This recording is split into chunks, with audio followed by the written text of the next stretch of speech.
Hello dear learners. तो कैसे हैं आप सभी? उम्मीद करता हूँ आप सभी अच्छे होंगे। तो आज हम शुरुआत करेंगे हमारे class 12 business studies chapter 1 nature and significance of management के साथ। Management management is an essential part of every organisation whether it's business, school, hospital और a government office. Management plays a key role in ensuring goals are achieved with efficiency and effectively। मतलब क्या होता है management का? ये term आपने कई बार सुना होगा। ये टर्म आपके लिए कई बार कॉमन सा टर्म भी बनकर यूज हुआ होगा। लेकिन ये जो मैनेजमेंट टर्म है, इसका इंपॉर्टेंस, इसका रोल, इसका सिग्निफिकेंस, इसके नेचर, इसके कैरेक्टरिस्टिक्स, इसके प्रिंसिपल्स बहुत ही ज़्यादा इंपॉर्टेंट है। ना सिर्फ हमारे लिए अभी पढ़ते वक्त, बल्कि हमारे आगे के जीवन के लिए भी। जब हम जॉब करेंगे, बिजनेस करेंगे या किसी के साथ काम करेंगे इन पार्टनरशिप, या किसी कंपनी के लिए एज अ वेंडर काम करेंगे, या किसी से अपना काम करवाएंगे, तब तब ये मैनेजमेंट प्रिंसिपल्स, ये मैनेजमेंट के सिग्निफिकेंस, ये मैनेजमेंट के इंपॉर्टेंस, ये मैनेजमेंट टर्म हमारे लिए बहुत बड़ा रोल प्ले करेगा। तो ये हमें वही बता रहा है कि मैनेजमेंट हर एक ऑर्गेनाइजेशन का पार्ट होता है। वो ऑर्गेनाइजेशन कैसा भी हो सकता है, business, as a school, as a hospital और एज अ गवर्नमेंट ऑफिस। अब ये मैनेजमेंट क्या होता है? मैनेजमेंट बेसिकली एक सिस्टम होता है, जिस सिस्टम में लोग मिलकर काम करते हैं। लोग मिलकर वो काम करते हैं जो टारगेट्स उनके सामने या जो टास्क उनके सामने दिए जाते हैं, और उन्हें अचीव करने के लिए वो मेहनत करते हैं। ये टारगेट्स और ये अचीवेबल टास्क जब वो कंप्लीट कर लेते हैं, तो बेसिकली वो अपना एक गोल जो है वो कंप्लीटली अकम्प्लिश कर लेते हैं। इसी तरह से मैनेजमेंट एक कंटिन्यूअस प्रोसेस है, क्योंकि काम कभी रुकता नहीं, काम किसी के लिए रुकता नहीं। तो मैनेजमेंट हर वक्त कंटिन्यूअस बेसिस पर चलते रहता है। मैनेजमेंट के बारे में और डिटेल में हम आगे जानेंगे, जहां पर मीनिंग ऑफ मैनेजमेंट आता है। Management is the process of planning, organising, staffing, directing and controlling. और भी कई फंक्शंस हैं, जैसे कोऑर्डिनेटिंग, मोटिवेशन, लीडरशिप। अब ये भी मैनेजमेंट के क्या हैं? फंक्शंस हैं। अब मैनेजमेंट क्या है? तो मैनेजमेंट एक सिस्टमैटिक प्रोसेस है। अब किसी भी चीज को एक सिस्टम में बनाने के लिए हमें ध्यान रखना पड़ेगा कि कुछ सेट प्रोसेसेस हमें फॉलो करने पड़ेंगे, जिसका पहला प्रोसेस है प्लानिंग, दूसरा है उस प्लान को ऑर्गेनाइज करना, ऑर्गेनाइजिंग, तीसरा है स्टाफिंग, कि काम जो करना है, जो प्लान किया गया है, उसके लिए कौन कैसा काम करेगा, उसके लिए स्टाफ करना, रिक्रूट करना, ट्रेन करना। फिर आता है डायरेक्टिंग, कि काम के लिए आपने एक सर्टेन पर्सन रख लिया है, अब उस काम को कैसे करना है और उस काम को कैसे करवाना है, वो सारी चीजें आपको डायरेक्शंस में पता चलेंगी। एंड नेक्स्ट आता है कंट्रोलिंग, कि आप काम बांट चुके हैं, काम जो है वो आपको पता है, काम करने वाला पता है, काम करने का तरीका आपके पास है, आप डायरेक्शंस भी प्रॉपर दे रहे हैं, एंड वो डायरेक्शंस प्रॉपरली फॉलो अप हो रहे हैं या नहीं, वो कंट्रोलिंग में हम एनालाइज करते हैं। तो इसी तरह मैनेजमेंट का जो प्रोसेस है, जो सिस्टम है, वो साथ बाय साथ चलता है। एग्जाम्पल दिया गया है हमारे पास, in a school the principal plans academic schedule. तो प्रिंसिपल का काम क्या होता है स्कूल में? कि वो एक एकेडमिक शेड्यूल बनाएंगे, कि कौन से टीचर्स हैं, किन सब्जेक्ट्स की टीचर्स हैं, किस क्लास के लिए कौन से टीचर्स को हमको कौन से पीरियड्स या कौन से लेक्चर्स एलोकेट करने हैं। ये सारी चीजें मैनेजमेंट फॉलो अप कराती हैं। अरेंजेस क्लासरूम्स एंड मटेरियल्स, जिसको हम ऑर्गेनाइजिंग का पार्ट देंगे। अपॉइंट्स टीचर, जिसको हम स्टाफिंग का पार्ट देंगे। गाइड्स देम, उन्हें बताते हैं कि आपको इस क्लास में जाना है, कैसे बच्चों के साथ आपको अपनी ट्यूनिंग करनी है, आपको बच्चों को सिखाना है, आपको बच्चों को समझाना है, ताकि बच्चों के अच्छे ग्रेड्स आ सके। एंड वो चेक करते हैं कि ये सारे प्रोसेसेस सही तरीके से हो रहे हैं या नहीं, जिसमें परफॉर्मेंस इवैल्यूएशन भी होती है, टीचर्स की भी एंड स्टूडेंट्स की भी, जो एक कंट्रोलिंग का पार्ट आ जाता है। तो यहाँ पर जो 5 फंक्शंस हमने देखे थे, planning, organising, staffing, directing and controlling, उसके लिए हमारे पास ये बेस्ट एग्जांपल है कि एक ही प्रिंसिपल एक स्कूल का बेसिकली कैसे रोल प्ले करते हैं ये सारे फंक्शंस को लेकर मैनेजमेंट में। आगे आता है कैरेक्टरिस्टिक्स ऑफ मैनेजमेंट।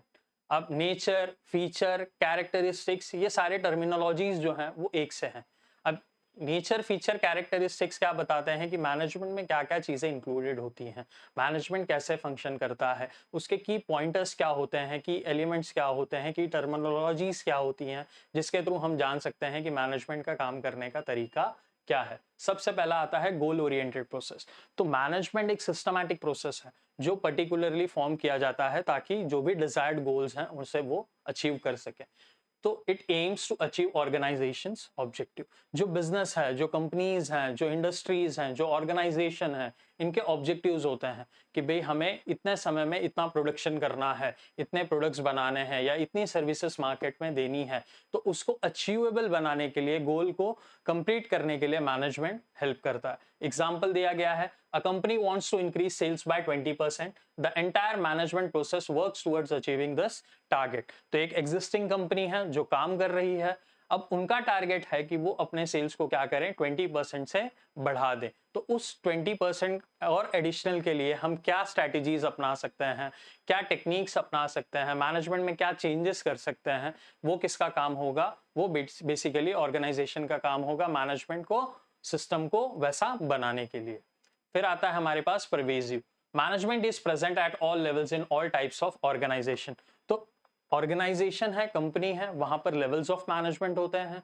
जैसे कि सबसे पहले टॉप लेवल मैनेजमेंट, जहां पर कंपनी के owner, CEO, CFO, board of directors ये सब आते हैं। उसके बाद आता है मिडिल लेवल मैनेजमेंट, जहां पर डिपार्टमेंटल हेड्स, मैनेजर्स और बेसिकली जो भी हेड्स होते हैं अलग अलग डिपार्टमेंट्स और फील्ड्स के, वो आते हैं। फिर आता है हमारे पास लोअर लेवल मैनेजमेंट, जहां पर एक्चुअल में हमारे वर्कर्स, फोरमैन्स, लेबरर्स, ये लोग आते हैं जो एक्चुअल हार्डशिप्स और हार्डवर्क करते हैं उस प्रोडक्ट के फॉर्मेशन के लिए या सर्विस को प्रोवाइड करने के लिए।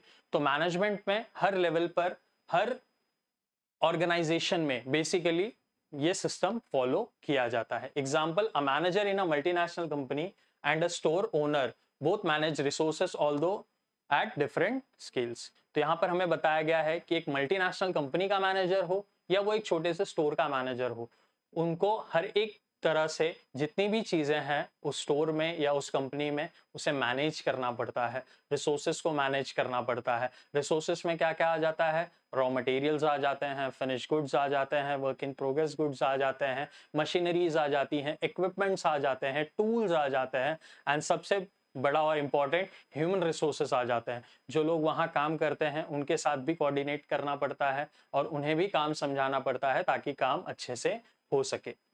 फिर आता है हमारे पास multi dimensional. It involves management of work, people and operations. तो मल्टी डायमेंशनल क्या होता है कि जब भी आप सिस्टमैटिक वे में काम कर रहे हैं तो आपके पास ऐसा जरूरी नहीं कि एक ही काम होगा, आपके पास एन नंबर ऑफ वर्क आ सकता है, काम आ सकता है, आपके फील्ड का आ सकता है, आपके एक्सपर्टीज का आ सकता है, जो आपको यूटिलाइज करना है, यूज करना है और उसी के जरिए आपको वो काम करते रहना है। Example, in a car manufacturing company the production manager handles the process work. तो प्रोडक्शन मैनेजर हैं, वो क्या करते हैं? हैंडल करते हैं उस प्रोसेस को, उस वर्क को जहां पर वो मैन्युफैक्चरिंग होता है। सुपरवाइज करते हैं वर्कर्स को कि सही तरीके से काम हो रहा है या नहीं, तो यहाँ पर पीपल मैनेजमेंट भी आ जाता है। And ensures timely production, and वो इंश्योर करते हैं कि जो टाइम फ्रेम दिया गया है मैन्युफैक्चरिंग का, उसी टाइम फ्रेम में वो मैन्युफैक्चरिंग हो जाए, ताकि जो गोल सेटअप किया गया है ऑर्गेनाइजेशन के जरिए वो गोल को वो अचीव कर सके। Next comes continuous process. तो मैनेजमेंट क्या है? मैनेजमेंट एक सिस्टम है, लेकिन वो सिस्टम रुकता नहीं है। क्यों? क्योंकि कभी भी जब हम काम करते हैं तो हमारा टारगेट होता है हम ग्रोथ करें, हमारा एक्सपेंशन हो, हमारे पास और अपॉर्चुनिटीज आए, हम अपने आप को और एक्सप्लोर कर सके, हम अपने प्रोडक्ट्स को ज्यादा से ज्यादा मार्केट्स में कैटर कर सके, हम ज्यादा से ज्यादा लोगों को सर्विस प्रोवाइड कर सके। तो उसी तरीके से मैनेजमेंट क्या है? एक कंटिन्यूअस प्रोसेस है, ऑनगोइंग एक्टिविटी है which never stops. Example, even after one target is achieved new goals emerge requiring continue management. तो एक बार हमारा एक टारगेट अचीव हो गया तो वहां पर हमें रुकना नहीं है, फिर नेक्स्ट टारगेट अचीव करना है, वो अचीव हो गया, थर्ड के बाद fourth, and that continuous till infinity. जब तक वो बिजनेस रहेगा तब तक आपको वो टारगेट्स को अचीव करना पड़ेगा।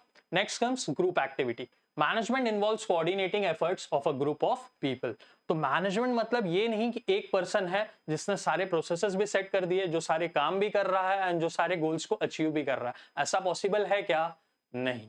तो इसीलिए मैनेजमेंट में ग्रुप काम करता है, टीम काम करती है, लोग मिलजुल कर काम करते हैं, लोग अपने फील्ड्स पर काम करते हैं। जैसे कंपनीज हैं, तो कंपनीज में डिपार्टमेंट्स अलग अलग होते हैं, एचआर डिपार्टमेंट अलग होगा, फाइनेंस डिपार्टमेंट अलग होगा, मार्केटिंग डिपार्टमेंट अलग होगा, सेल्स एंड डिस्ट्रीब्यूशन डिपार्टमेंट अलग होगा। तो ये सारे डिपार्टमेंट्स अपने अपने काम करते हैं। अब इनके पास भी ऐसा नहीं है कि एक ही पर्सन होगा, इनके पास भी इनकी टीम होगी, एचआर की टीम होगी, फाइनेंस की टीम होगी, ऑपरेशंस की टीम होगी, मार्केटिंग की टीम होगी, सेल्स एंड डिस्ट्रीब्यूशन की टीम होगी, जो बेसिकली अपना अपना काम करेंगे, एक दूसरे से कोऑर्डिनेट करेंगे एंड कंप्लीट ऑर्गेनाइजेशन के ऑब्जेक्टिव को अचीव करने में हेल्प करेंगे।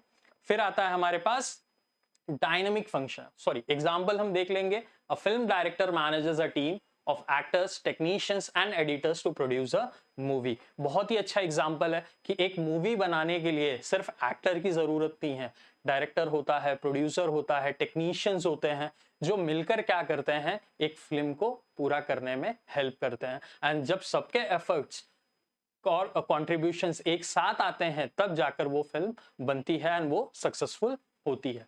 फिर आता है हमारे पास dynamic function, it changes according to the environment and situation. तो मैनेजमेंट में हमें देखना है कि जब भी काम हो रहा है तो सिचुएशंस ऐसी आ सकती हैं, चेंजेस ऐसे आ सकते हैं जहां पर हमें क्या करना है, अपने सिस्टम को, अपने सेट और ऑफ एक्टिविटीज को क्या करना है, ऐसे मैनेज करना है कि उससे कोई बहुत ज्यादा बड़ा फर्क ना पड़े, काम चलते रहे एंड हमारा जो टारगेट है मैक्सिमम प्रोडक्शन का, मैक्सिमम इफेक्टिवनेस और एफिशिएंसी मेंटेन करने का, वो हम अचीव करते रहें। तो यहाँ पर एग्जांपल है, ड्यूरिंग कोविड-19 company shifted to work from home models showing flexible management. तो कोविड-19 से हम आप सब वाकिफ हैं, कोविड-19 में ऑलमोस्ट सारा काम रुक ही चुका था, पर फिर भी कंपनियों ने वर्क फ्रॉम होम मॉडल अपनाया, जिसमें लोगों को घर से काम करने की सहूलियत दी गई एंड वो घर से वही काम करते थे जो वहां पर वो अपना डेस्क जॉब मेंटेन करते थे। अब ये हर काम के लिए तो नहीं हो सकता था, क्योंकि जहां मैन्युफैक्चरिंग यूनिट्स होती थी, वर्कर्स और लेबरर्स की जरूरत होती थी, उनके लिए तो वो काम वहां पर जाकर ही होना था। बट जो डेस्क जॉब्स होते थे, वो डेस्क जॉब्स को मैनेज करने के लिए कंपनीज ने ये मॉडल अपनाया एंड मैक्सिमम वे पर ऑपरेशनल वो अपना काम करते रहे, ताकि ऑर्गेनाइजेशन का कंप्लीटली काम रुक ना जाए। फिर आता है हमारे पास intangible force, management can not be seen but its presence can be felt through the results. अब जैसे मैंने आपको बताया कि भाई मैनेजमेंट है, कंपनीज के लिए काम कर रही है, अब कंपनीज का एक ब्रांड वैल्यू होता है, कंपनीज का एक पर्टिकुलर ब्रांड इमेज होता है, कंपनीज का एक गुडविल होता है। ये कैसे बनता है? तो ये मार्केट में अच्छे गुड्स, अच्छे प्रोडक्ट्स, अच्छी सर्विसेज देकर बनता है। कौन क्रिएट करता है? तो उनके कस्टमर्स क्रिएट करते हैं, उनके वेंडर्स क्रिएट करते हैं, उस बिजनेस से एसोसिएटेड लोग क्रिएट करते हैं।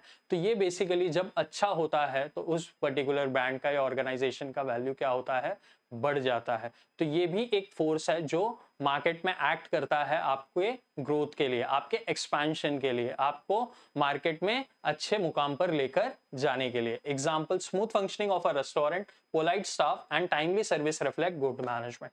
तो जब भी हम रेस्टोरेंट में जाते हैं, अगर वो रेस्टोरेंट हमें अच्छा खाना दे रहा है, वहाँ का स्टाफ भी बहुत पोलाइट है, बहुत हम्बल है एंड वहाँ की सर्विसेज भी बहुत अच्छी हैं, टाइमली हैं, कि भाई हम जा रहे हैं, हमें बहुत ज़्यादा वेट नहीं करना पड़ रहा है, हमें जो चीज़ की रिक्वायरमेंट है वो सारी रिक्वायरमेंट्स भी हमारी वो फुलफिल हो रही है, उनकी हॉस्पिटैलिटी भी बहुत अच्छी है, तो बेसिकली वो एक अच्छा मैनेजमेंट फॉलो कर रहे हैं। तो हमारा वर्ड ऑफ माउथ भी क्या होगा, उस रेस्टोरेंट के लिए अच्छा होगा। हम अपने दोस्तों को, फैमिलीज को, रिलेटिव्स को रेफर करेंगे कि भाई ये रेस्टोरेंट बेहतर है, आप यहाँ पर जा सकते हैं, यहाँ पर आपको अच्छी सर्विसेज मिलेगी, अच्छा स्टाफ मिलेगा, अच्छा फूड मिलेगा एंड इसके जरिए उस बिजनेस का ग्रोथ होगा।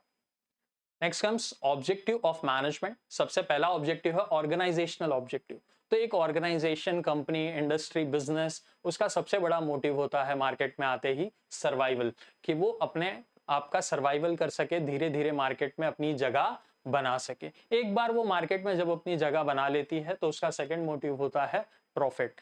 जब वो प्रॉफिट अर्न करना शुरू कर देती है तो उसका थर्ड मोटिव होता है ग्रोथ। तो इसी जरिए से जब वो एक प्रॉपर मैनेजमेंट फॉलो करती है, सेट ऑफ नॉर्म्स फॉलो करती है, सेट ऑफ गाइडलाइंस फॉलो करती है, प्रिंसिपल्स ऑफ मैनेजमेंट का इस्तेमाल करती है, तब वो जाकर सर्वाइवल, प्रॉफिट एंड ग्रोथ को अचीव कर सकती है। Example, a company aims to earn profit while expanding its business. तो हर एक बिजनेस का, हर एक कंपनी का, हर एक इंडस्ट्री का एक ही मोटिव होता है कि वो मैक्सिमम क्या कर सके, बिजनेसेस से प्रॉफिट अर्न कर सके एंड जो अर्न करके वो आगे अपने ग्रोथ एंड अपॉर्चुनिटीज के लिए लेकर चल सके। Next is social objectives, producing quality goods at reasonable prices, protecting the environment, creating employment. तो यहाँ पर इनका कहना क्या है कि वो रीजनेबल गुड्स बनाना चाहते हैं ताकि मैक्सिमम कस्टमर्स क्या कर सके, उस गुड्स को खरीद सके। जब मैक्सिमम कस्टमर्स उन गुड्स को खरीदेंगे, उन सर्विसेज को यूज करेंगे, तो कंपनी की प्रॉफिटेबिलिटी क्या है वो ग्रो होगी। जब कंपनी की प्रॉफिटेबिलिटी ग्रो होती है तो कंपनी के पास एक्सपांशन का मोटिव होता है। जब कंपनी एक्सपांड करती है तो वो ज्यादा से ज्यादा लोगों को एम्प्लॉयमेंट प्रोवाइड करती है, जिस एम्प्लॉयमेंट के कारण ज्यादा से ज्यादा लोग क्या कर सकते हैं, अपनी लाइवलीहुड को अर्निंग के रूप में कन्वर्ट कर सकता है। Example, a company uses eco friendly packaging to reduce plastic waste. तो जो companies eco friendly packaging use करती हैं तो उनके लिए हमारा नजरिया भी बदलता है, एक पॉजिटिव इमेज क्रिएट होती है हमारी नजर में कि ये कंपनी सोसाइटी के लिए कुछ बेहतर कर रही है, सोसाइटी में एक इम्पैक्ट क्रिएट कर रही है, प्लास्टिक के यूज को कम कर रही हैं। तो यहाँ से हम भी कोशिश करते हैं कि हम उनके इस मोटिव के पीछे अपना जो कंट्रीब्यूशन कर सकते हैं हम वो कंट्रीब्यूट करें, क्योंकि ये ऐसा कंट्रीब्यूशन है जो अल्टीमेटली हमारी सोसाइटी में एक इम्पैक्ट क्रिएट करेगा। Personal objective, satisfying the needs of employees, salary growth and recognition. अब जो भी लोग काम कर रहे हैं, अगर बिजनेसेस प्रॉफिट बना रही है तो ये बिजनेसेस की भी रिस्पॉन्सिबिलिटी है कि वो अपने एम्प्लॉइज को खुश रखे। अपने एम्प्लॉइज को खुश कैसे रखा जा सकता है, तो उनकी टाइमली पेमेंट्स कर कर, उनके टाइमली ट्रेनिंग्स देकर, उन्हें टाइमली एक अच्छा सा एनवायरमेंट देकर जहां पर काम करने में उन्हें बेहतर लगे एंड वो काम को और अच्छे तरीके से आगे परस्यू कर सके। Example, providing training and promotions to motivate employees. तो प्रॉपर ट्रेनिंग देना, अपग्रेडेशंस करना एंड उसके बाद जो हकदार हैं, जो लोग अच्छा काम कर रहे हैं, लंबे समय से कर रहे हैं, उन्हें टाइमली एंड रेगुलर प्रमोशंस देते रहना। फिर आता है हमारे पास importance of management, achieves group goals, it integrates efforts of individual towards a common objective. तो ये क्या बता रहा है कि बहुत सारे लोग जब मिलकर एक ही काम करते हैं तो वो बेसिकली एक आउटकम क्रिएट करते हैं। टीम का काम क्या होता है, टीम का काम यही होता है कि जो एक सेट गोल है, जो एक सेट डिजायर्ड गोल है, उसे कंप्लीट करने के लिए सब मिलकर काम करें, सब खुद कंट्रीब्यूट करें एंड उनकी सारी कंट्रीब्यूशंस क्या करती हैं, हेल्प करती हैं उस गोल को कंप्लीट करने के लिए या अचीव करने के लिए। Example, in an event management company the team works together to organise a successful wedding. अब एक वेडिंग करानी है तो वेडिंग्स के लिए बेसिकली लोग इवेंट मैनेजमेंट कंपनीज हायर करते हैं, तो उनकी जो टीम होती है वो हर एक एक्टिविटी, हर एक फंक्शन पर टारगेट करते हैं, सेट प्रोसेसेस होते हैं, उसको फॉलो करते हैं, अपने टीम से फॉलो करवाते हैं एंड बेसिकली उस वेडिंग को वो सक्सेसफुल बनाने में हेल्प करते हैं।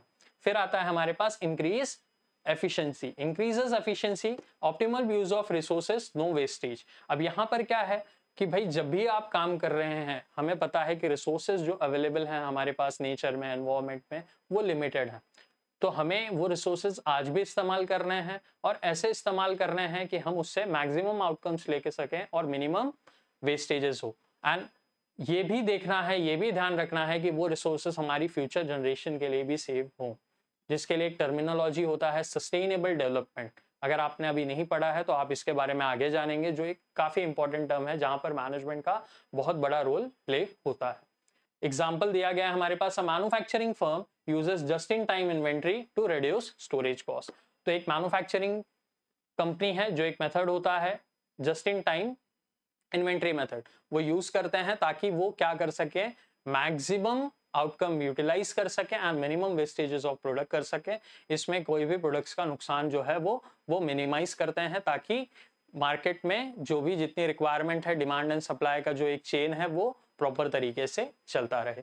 फिर आता है हमारे पास creates dynamic organisation, helps the organisation adopt to changes. अब ऑर्गेनाइजेशन में भी चेंजेस आते हैं, ये चेंजेस कैसे हो सकते हैं, तो ये चेंजेस ट्रेंड बेस्ड हो सकते हैं, टेक्नोलॉजिकल बेस्ड हो सकते हैं, ये changes due to weather conditions हो सकते हैं, ये changes due to government policies हो सकते हैं। तो ये सारी चीजों को ध्यान में रखते हुए चेंजेस को अडॉप्ट करना काम होता है। Example, a retail store starts online sales due to rising e commerce trends. अब एक रिटेल स्टोर है जो 10 साल, 20 साल, 25 साल से रिटेल वैसे ही अपने प्रोडक्ट्स को बेच रहा था, लेकिन उन्होंने देखा कि अब लोग क्या कर रहे हैं, ई कॉमर्स को ज़्यादा यूटिलाइज कर रहे हैं, ई कॉमर्स पर ट्रस्ट कर रहे हैं, तो उन्होंने अपने रिटेल स्टोर का बिजनेस क्या किया, धीरे धीरे कन्वर्ट करना शुरू कर दिया ई कॉमर्स पर, क्योंकि उन्हीं के जो कस्टमर्स थे जो रिटेल स्टोर से बाय कर रहे थे वो अब ई कॉमर्स पर शिफ्ट हो रहे हैं, तो वो भी अपने प्रोडक्ट्स को ई कॉमर्स पर लेकर जा रहे हैं ताकि उनके सेट कस्टमर्स को, रेगुलर कस्टमर्स को उनका प्रोडक्ट ई कॉमर्स पर भी मिल सके। Next comes helps in achieving personal objective, motivates employees to give their best. अब ऑर्गेनाइजेशन का, मैनेजमेंट का सबसे बड़ा रोल, काम यही होता है कि वो अपने लोगों को खुश रखे, मोटिवेट करे, उन्हें डायरेक्ट करे, उन्हें ट्रेन करे, उनको और ज्यादा अपग्रेड करे। क्यों? ताकि वो ज्यादा से ज्यादा मेहनत कर सके एंड ज्यादा से ज्यादा गोल्स को अचीव कर सके। जब ये होगा तो ऑर्गेनाइजेशनल गोल्स को अचीव करना भी बहुत ज्यादा आसान हो जाएगा। जब आपके एम्प्लॉयज, आपके लोग उस लेवल पर जाएंगे, काम करेंगे एंड गोल्स को अचीव कर पाएंगे, अपने अंडर बहुत ही अच्छी टीम बनाएंगे, तो इससे ओवरऑल ग्रोथ एंड एक्सपेंशन में भी हमें बहुत ज्यादा हेल्प मिलेगी।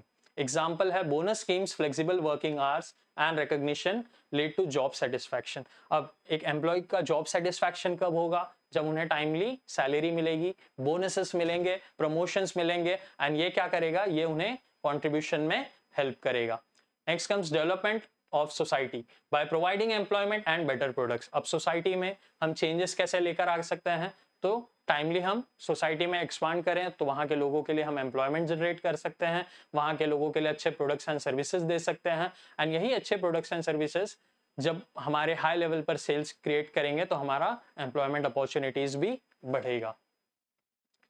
एग्जाम्पल है a company hiring local workers and paying fair wages uplifts the community. अगर एक कंपनी है वो वहीं के लोकल वर्कर्स को हायर कर रही है, उन्हें अच्छे वेजेस दे रही है, तो वो क्या कर रहे हैं? वो उस कम्युनिटी को धीरे धीरे डेवलपिंग जोन में लेकर जा रहे हैं ताकि वो अपने स्टैंडर्ड ऑफ लिविंग को इम्प्रूव कर सकें। Next comes nature of management. There are debates on what whether management is an art, a science और अ प्रोफेशन। तो मैनेजमेंट को कई फील्ड से रिलेट किया जाता है, मैनेजमेंट को कई फील्ड के साथ जोड़ा जाता है, कहा जाता है कि मैनेजमेंट आर्ट है, या management is a part of science, या management is a part of profession. तो ये हर फील्ड के साथ जाते हैं, हर फील्ड में इस्तेमाल किया जाता है एंड उसी तरह हम देखेंगे कि मैनेजमेंट कैसे इन तीन फील्ड्स में अपना कंट्रीब्यूशन देता है। Art, yes, because it requires creativity, personal skills and practice. तो जैसे हमने देखा कि मैनेजमेंट मैनेजमेंट जब होता है, या मैनेजमेंट के जो सेट प्रोसेसेस होते हैं उसको फॉलो करने के लिए बेसिकली हमें स्किलफुल होना जरूरी है, क्रिएटिव होना जरूरी है एंड बार बार प्रैक्टिस करना जरूरी है। प्रैक्टिस क्यों करेंगे? क्योंकि मैनेजमेंट एक कंटिन्यूअस एक्टिविटी है एंड जब हम प्रैक्टिस करेंगे तो there is a saying, practice makes a man perfect. तो जब तक हम प्रैक्टिस करते रहेंगे हम उस चीज पे अपना परफेक्शन ला पाएंगे, हम उस प्रोडक्शन प्रोसेस में, उस मैन्युफैक्चरिंग प्रोसेस में, उस मार्केटिंग प्रोसेस में, उस सेल्स प्रोसेस में, जिस भी पर्टिकुलर फील्ड में हम हैं वहां पर हम नेक्स्ट टू परफेक्शन कर पाएंगे। Example, a manager resolving a team conflict through smart communication skills.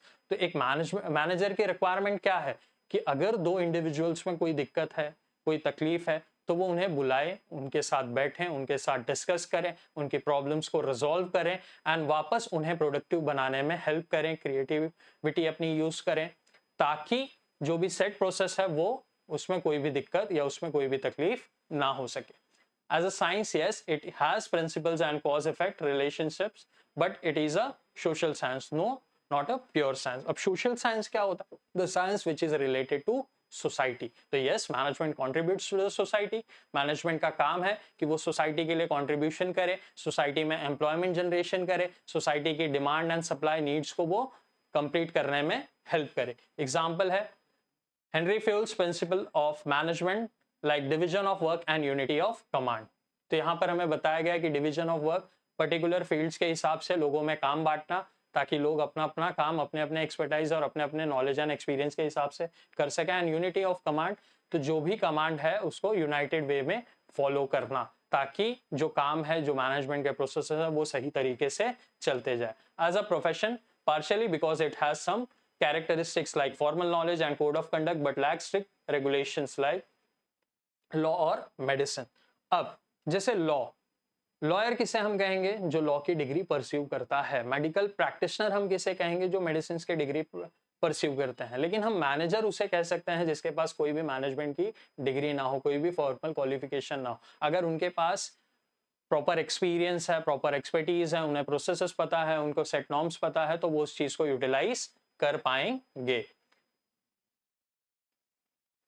Next comes levels of management. There are 3 levels of management, जैसा कि मैंने आपको बताया। Top level management which include CEO, MD, managing director, जो goals, policies and strategies को setup करते हैं। एग्जांपल, CEO decides to launch a new product line, तो सीईओ डिसाइड कर सकते हैं अगर उन्हें कोई नया प्रोडक्ट मार्केट में इंट्रोड्यूस करना है और उसके हिसाब से आगे काम करना है। Next comes middle level management, includes departmental heads, implements top level decisions. तो यहाँ पर जो मिडिल लेवल मैनेजमेंट है वहां पर डिपार्टमेंटल हेड्स आ जाते हैं, डिपार्टमेंटल मैनेजर्स आ जाते हैं, जो एक लिंक प्ले करते हैं top level and lower level management में, एंड उसके हिसाब से ही पूरा मैनेजमेंट सिस्टम एंड मैनेजमेंट के जो फ्रेमवर्क है वो वर्क करने में हेल्प करते हैं। Example, marketing manager designs a campaign based on the new product launch. जो सीईओ ने एक नया प्रोडक्ट लॉन्च किया तो उसके लिए marketing manager would be responsible for organising a new campaign. लोगों के बीच में उस प्रोडक्ट को कॉमन करने का काम किसका होगा? मार्केटिंग मैनेजर का होगा।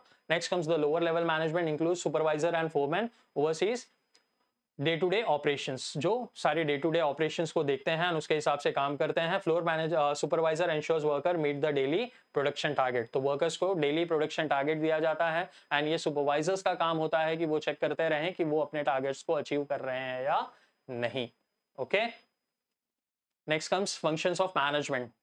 अब फंक्शंस ऑफ मैनेजमेंट हमने फर्स्ट ही स्लाइड पर देखा था, जहां पर हमारे सामने मेंशन किया गया था।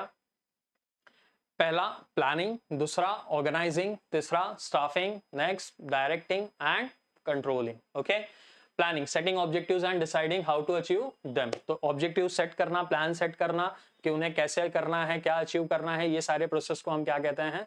प्लानिंग कहते हैं। Example, deciding to expand the business into new city, तो डिसाइड करना कि हमें अपने बिजनेस को क्या करना है, एक नई सिटी में सेटअप करना है, मूव करना है, तो ये बेसिकली प्लानिंग का पार्ट आएगा। Organising, arranging resources and assigning task, यहाँ पर हम क्या करेंगे? जो हम प्लान कर चुके हैं उसके लिए रिसोर्सेज का अरेंजमेंट करेंगे, एलोकेशन करेंगे, लोगों को लेकर आएंगे एंड टास्क को डिफाइन करेंगे। Example, allocating departments and responsibilities, तो हम डिपार्टमेंट्स फॉर्म करेंगे, लोगों को एलोकेट करेंगे डिपार्टमेंट्स, बताएंगे कि भाई ये डिपार्टमेंट्स एग्जिस्ट करते हैं एंड ये रिस्पांसिबिलिटीज होंगी उन डिपार्टमेंट्स की कंप्लीट करने के लिए, ताकि हम अपने गोल्स को अचीव कर सकें। Next is staffing, recruiting and selecting the right people. Staffing process का मेन एम यही होता है कि वो रिक्रूटमेंट करे, वो सही लोगों को लेकर आए ताकि वो सही डिपार्टमेंट्स में काम कर सकें एंड सही टारगेट्स को सही टाइम पर अचीव कर सकें। Example, hiring customer service agents. अब कस्टमर सर्विस एजेंट्स क्या होते हैं? जो बेसिकली कस्टमर्स को सर्व करते हैं, कस्टमर्स की दिक्कतों को दूर करने में हेल्प करते हैं। वो प्रोडक्ट रिलेटेड भी हो सकता है, वो सर्विस रिलेटेड भी हो सकता है। Directing, leading, motivating and guiding employees, अपने एम्प्लॉइज को लीड करना, मोटिवेट करना एंड उन्हें गाइड करते रहना बहुत ज्यादा जरूरी होता है एक ऑर्गेनाइजेशन में, ताकि उनकी प्रोडक्टिविटी मेंटेन रहे एंड वो हाईली बूस्टेड रहे।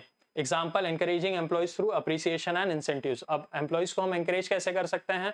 तो बेसिकली उन्हें प्रॉपर इंसेंटिव्स दे सकते हैं, उन्हें हम प्रॉपर प्रमोशंस दे सकते हैं, उन्हें हम प्रॉपर कमीशंस दे सकते हैं, जहां पर वो जितना काम करेंगे टारगेट ओरिएंटेड उतने ज्यादा वो पैसे कमा सकते हैं। Next comes controlling, company actual performance with plan targets and taking corrective actions. तो बेसिकली यहाँ पर क्या होता है कि कंपनी के जो भी सेट नॉर्म्स हैं, सेट प्रोसेसेस हैं, वो सही तरीके से फॉलो हो रहे हैं कि नहीं, उसका प्रॉपर चेक करते रहना, परफॉर्मेंस एनालिसिस करते रहना एंड उसके जरिए देखते रहना कि हर चीज प्रॉपरली फंक्शन हो रही है या नहीं। Example, sales manager compares actual sales with targets and adjusts strategies. अब सेल्स मैनेजर का काम क्या है कि सेल्स कितने कराने हैं। अब वो सेल्स कराने के लिए जब एक्चुअल में कोई स्ट्रैटेजी देंगे एंड उनकी टीम काम करेगी, तो वो एनालाइज करेंगे कि ये स्ट्रैटेजी उनके लिए काम कर रही है या नहीं। अगर टारगेट्स अचीव हो रहे हैं तो वही स्ट्रैटेजी वो फॉलो करते रहेंगे, अगर टारगेट्स अचीव नहीं हो पा रहे हैं तो अपनी स्ट्रैटेजी में कोई चेंजेस लेकर आएंगे, जिसके कारण वो आगे अपने सेल्स टारगेट्स अचीव कर सके।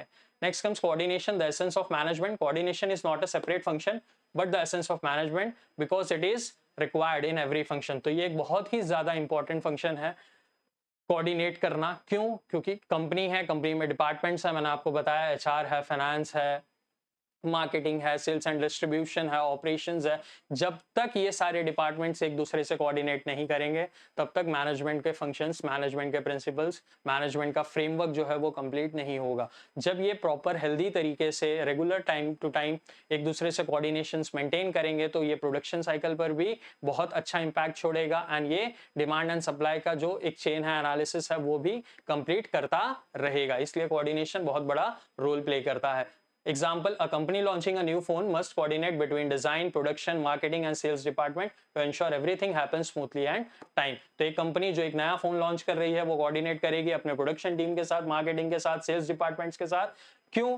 क्योंकि वो देखना चाहेगी कि भाई हर एक डिपार्टमेंट सही तरीके से काम कर रहा है ताकि उनके प्रोडक्ट का मार्केट फेलियर ना हो। एंड जब ये सारे डिपार्टमेंट सही काम करेंगे तो उनके प्रोडक्ट का मार्केट सक्सेस हो सकता है, उसके चांसेस कई गुना ज्यादा बढ़ जाते हैं। तो I hope you all understood this lesson. अगर आपको कोई भी दिक्कत है, कोई भी क्वेरीज हैं, तो आप अपने क्वेरीज को कमेंट सेक्शन में मेंशन कर सकते हैं। हम ऐसे ही आपके लिए कई वीडियोस लाते रहेंगे, एनालिसिस लाते रहेंगे, शॉर्ट वीडियोस लाते रहेंगे, क्वेश्चन आंसर्स, एमसीक्यूज, हर चीज़ पर हम काम करेंगे। आप अपने कंसर्न्स, क्वेरीज, अपने डाउट्स कमेंट सेक्शन में मेंशन कर सकते हैं एंड हमसे जुड़ने के लिए आप चैनल को लाइक कर सकते हैं। Do like, share and subscribe the channel. अगर कोई भी कंसर्न्स हैं तो डू रीच टू अस। हम आपके कंसर्न्स एंड क्वेरीज को जल्द से जल्द सॉल्व करने की कोशिश करेंगे। थैंक यू, टेक केयर, अपना ख्याल रखें, अपने घर वालों का भी ख्याल रखें। Have a nice day.